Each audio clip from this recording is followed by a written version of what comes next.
नमस्कार, मैं Jitendra Chaturvedi. Supreme court ने बिहार में मतदाता सूची के पुनरीक्षण को लेकर जो कुछ कहा है वो विपक्षी गठबंधन के लिए बहुत बड़ा झटका है।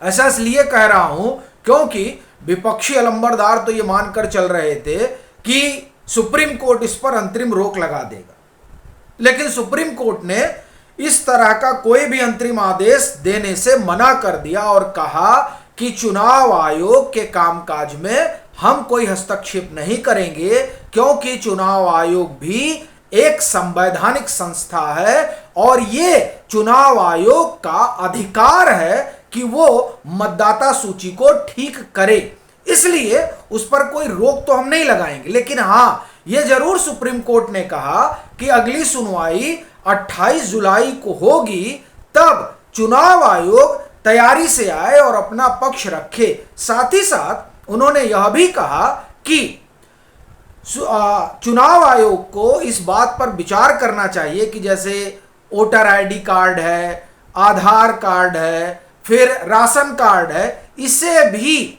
जो उनकी सूची है चुनाव आयोग की कि क्या क्या चीजें होंगी वेरिफिकेशन के लिए, तो उसमें इन्हें भी रखा जाए। लेकिन सुप्रीम कोर्ट ने यह कोई अनिवार्यता नहीं बताई है। सुप्रीम कोर्ट ने कहा है कि इस पर जो है चुनाव आयोग को विचार करना चाहिए, यानी चुनाव आयोग के सामने कोई बाध्यता नहीं रखी गई है, क्योंकि मतदाता सूची तैयार करना, उसका सत्यापन करना, यह सब किसका कामकाज है?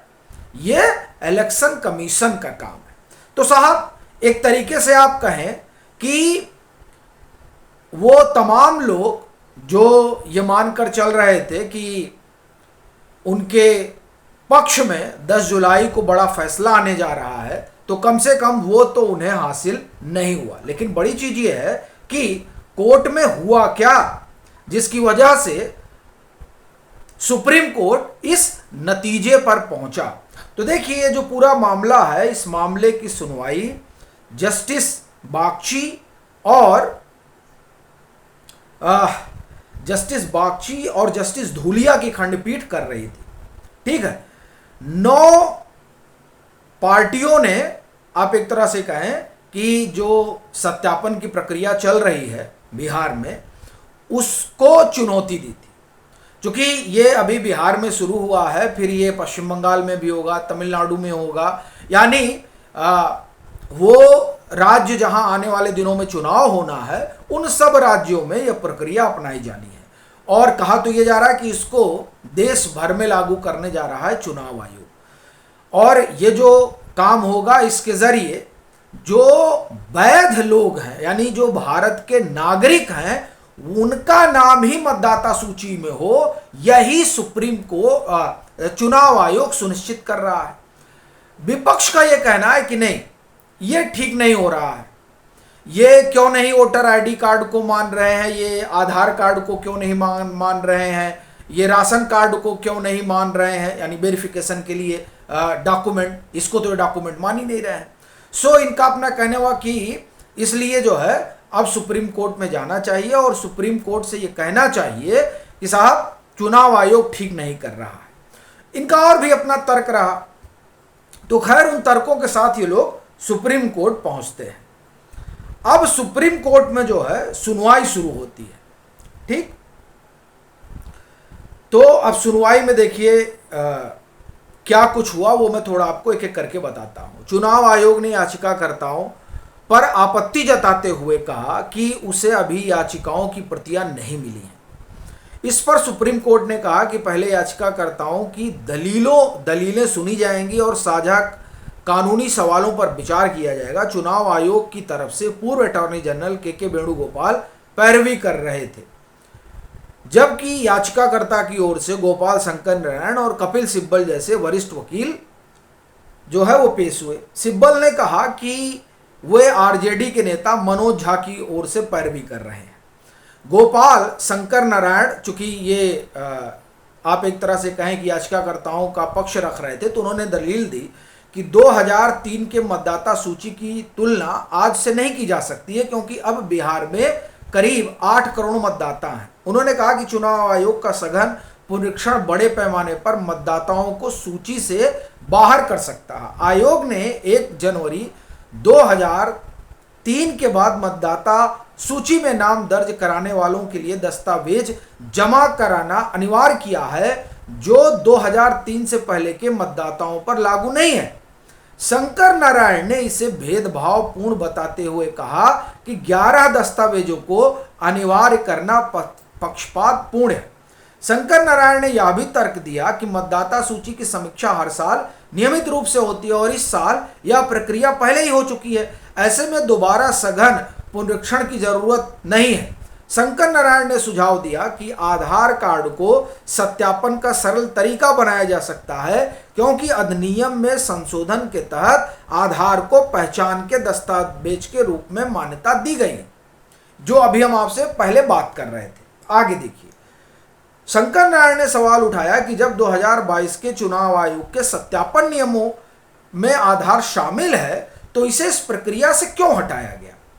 उन्होंने कहा कि कई दस्तावेज जो आधार के आधार पर जारी किए जाते हैं स्वीकार किए जा रहे हैं, लेकिन आधार को बाहर रखा गया है। सुप्रीम कोर्ट ने इस पर टिप्पणी करते हुए कहा कि यह एक ऐसा सवाल है जिसका जवाब चुनाव आयोग को देना होगा। चुनाव आयोग ने कहा कि आधार नागरिकता का वैध प्रमाण नहीं है। इस पर सुप्रीम कोर्ट ने कड़ा रुख अपनाते हुए कहा कि चुनाव आयोग नागरिकता तय करने का अधिकार नहीं रखता है, क्योंकि यह गृह मंत्रालय का कार्य क्षेत्र है। कोर्ट ने कहा कि नागरिकता की जांच के लिए सख्त अर्ध न्यायिक प्रक्रिया की जरूरत होती है। जस्टिस धूलिया ने स्पष्ट किया कि अगर कोई व्यक्ति मतदाता सूची में पहले से मौजूद है और उसे हटाया जाता है तो उसे नागरिकता साबित करने की जटिल प्रक्रिया से गुजरना पड़ेगा, जो उसे आगामी चुनाव में वोट देने से वंचित कर सकता है। सुप्रीम कोर्ट ने चुनाव आयोग से पूछा कि क्या सघन पुनरीक्षण नियमों के तहत है और यह कब किया जा सकता है। कोर्ट ने यह भी कहा कि याचिकाकर्ता आयोग के अधिकार क्षेत्र को नहीं बल्कि पुनरीक्षण के तरीके को चुनौती दे रहे हैं। जस्टिस बागची ने बताया कि जनप्रतिनिधित्व एक्ट की धारा 21 की उपधारा 3 के तहत आयोग को विशेष पुनरीक्षण का अधिकार है, जिसे वह उचित तरीके से कर सकता है। हालांकि कोर्ट ने यह भी कहा कि अगर यह प्रक्रिया प्रस्तावित चुनाव से कुछ महीने पहले शुरू की जाती तो यह मतदाताओं के अधिकार को प्रभावित कर सकती है। कपिल सिब्बल ने कहा कि मतदाता सूची से किसी को हटाने से पहले आयोग को यह साबित करना होगा कि वह व्यक्ति नागरिक नहीं है। उन्होंने बिहार सरकार के सर्वे का हवाला देते हुए कहा कि बहुत कम लोगों के पास पासपोर्ट, मैट्रिकुलेशन प्रमाण पत्र, निवास प्रमाण पत्र या अन्य दस्तावेज हैं। यानी जो दस्तावेज सुप्रीम कोर्ट माफ करिए चुनाव आयोग ने कहा है कि ये माना जाएगा, उसमें ये सब चीजें हैं, तो वही कपिल सिब्बल साहब जो है वो आंकड़ा दे रहे हैं। आधार, जन प्रमाण पत्र और मनरेगा कार्ड को भी इस प्रक्रिया में शामिल नहीं किया गया है। वरिष्ठ अधिवक्ता अभिषेक मनु सिंघवी ने कहा कि एक भी योग्य मतदाता को वोटिंग के आधार से वंचित करना लोकतंत्र और समान अवसर के सिद्धांतों के खिलाफ है। सुप्रीम कोर्ट ने इस पर सहमति जताते हुए कहा कि इस मामले में याचिकाकर्ताओं के वो साथ है, यानी सुप्रीम कोर्ट उनके साथ है।